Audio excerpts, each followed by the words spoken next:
costumo dizer que trabalhar com animação é um sacerdócio, porque é uma forma de arte tão intensamente laboriosa que ela exige não só que quem trabalha com ela tenha paixão, mas tenha também a paciência de um monge medieval. E se a animação em geral é um sacerdócio, a animação em stop motion é mais do que isso.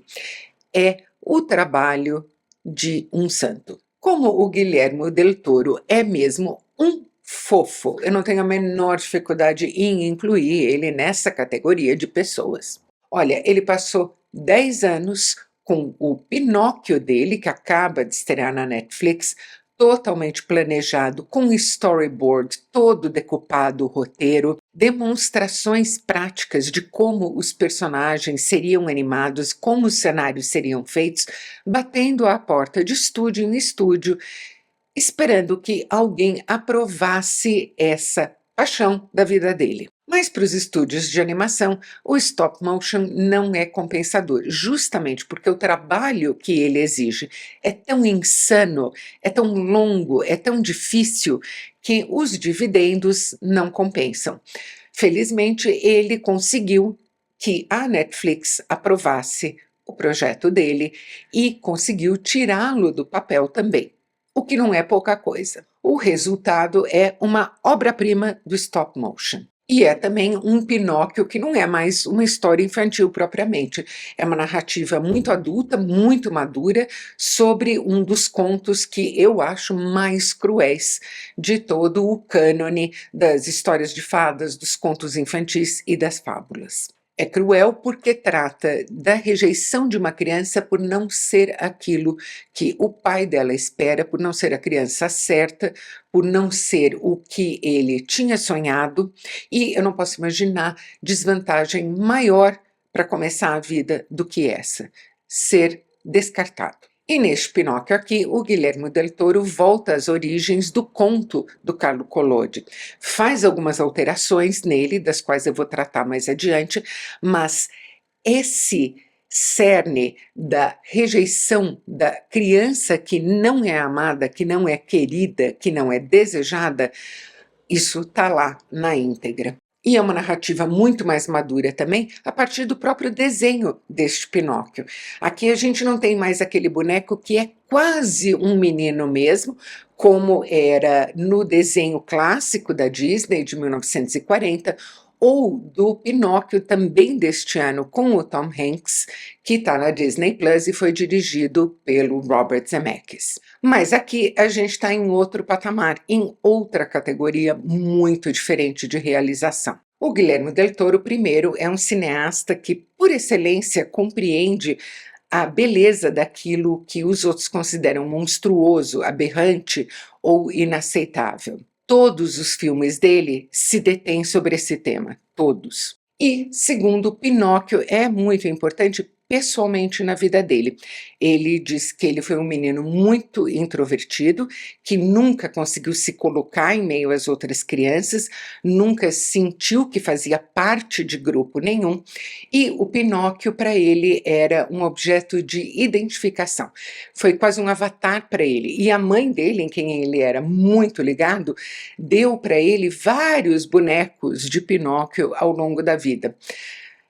Ela é tão importante para ele e ele fez esse filme sempre pensando nela, e ela morreu um mês antes do filme ficar pronto e estrear. A gente tem aqui então emoções profundas, traumas de infância, memórias afetivas intensas em jogo na versão dele. O que é algo que se casa perfeitamente com um conto que originalmente é uma espécie de mergulho no inconsciente mesmo. Todos os contos de fadas e todos os contos infantis têm essa característica de ser uma manifestação da psique, mas eu acho que Pinóquio talvez seja o conto em que isso aparece de maneira mais evidente, mais flagrante. Um casamento perfeito, portanto, e é um casamento perfeito também porque o Guilherme Del Toro é um cineasta totalmente visual e muito, mas muito ligado no desenho, na concepção das criaturas dele.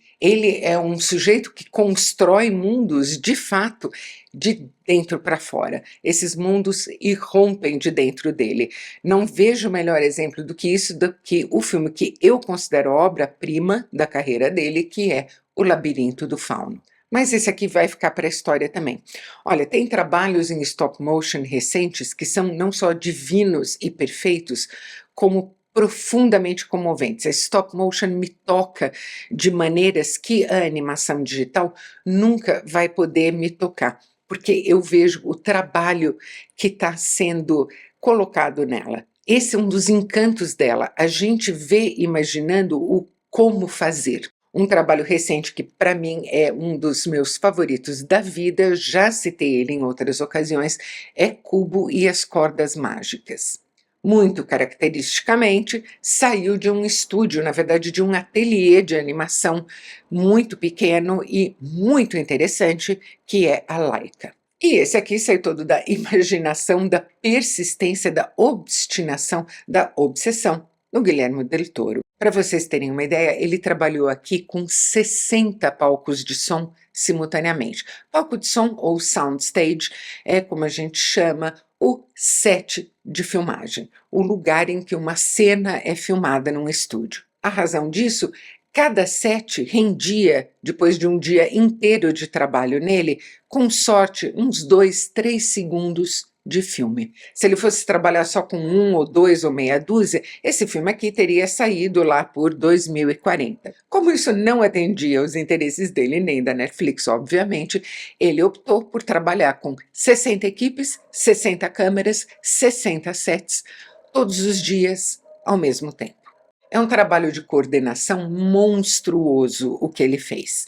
E vocês vão ver nas cenas de making of que tem aqui nesse vídeo como é fascinante a animação stop motion. Para cada segundo de filme, cada boneco tem que ser movido 24 vezes, o correspondente a 24 quadros. E a gente tem aqui uma profusão de personagens em cena, interagindo, falando, e de cenários, aliás, belíssimos e muito intrincados. Eu vi uma entrevista, inclusive, em que o Guilherme dizia que trabalhar com stop motion da maneira como ele trabalhou é mais ou menos como ordenhar uma vaca mumificada.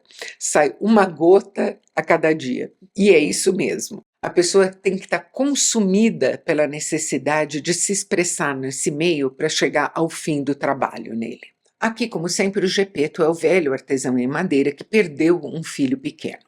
O Del Toro torna muito interessantes as circunstâncias dessa perda nessa versão dele. Ela acontece durante a Primeira Guerra Mundial. E este Gepeto mergulha não só na tristeza, como é comum nas adaptações de Pinóquio, mas também na depressão, no alcoolismo, na fúria. E é em fúria e num estupor alcoólico que, anos depois dessa perda e ainda completamente inconformado com ela, ele constrói esse boneco, que tem um rosto e uma cabeça, mas pernas e braços que são quase que só gravetos mesmo. É um design muito diferente do habitual e eu achei muito interessante. Outro design que eu achei lindo é o do grilo falante, que aqui é um inseto mesmo.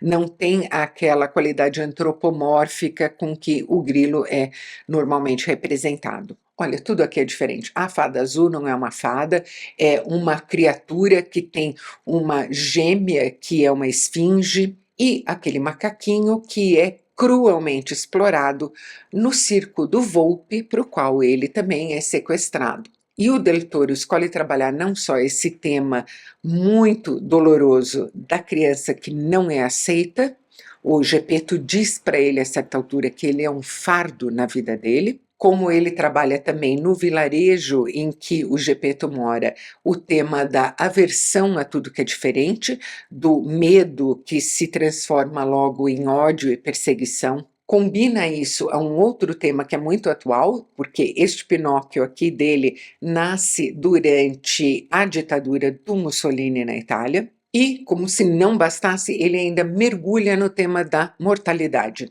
E em qualquer momento que a gente escolha congelar a imagem, a gente vai ver a perfeição da animação, a perfeição do trabalho. O Guilherme não deixou nem tirarem o pó dos sets, porque ele queria essa textura, ele queria que essa sensação de algo real, algo vivo, ficasse impressa no filme dele. Para mim, na beleza, na estranheza e no quanto tem de pessoal do realizador no filme, este Pinóquio do Guilherme Del Toro só tem um outro Pinóquio à altura dele, sério, é o Pinóquio estranhíssimo do Matteo Garrone, lançado 2 anos atrás. Esses são dois Pinóquios que não se parecem nem entre si, nem com qualquer outro Pinóquio que a gente conheça. Se você gostou desse vídeo, não se esqueça de curtir, inscreva-se no canal e clique no sininho. E a gente se vê no próximo vídeo.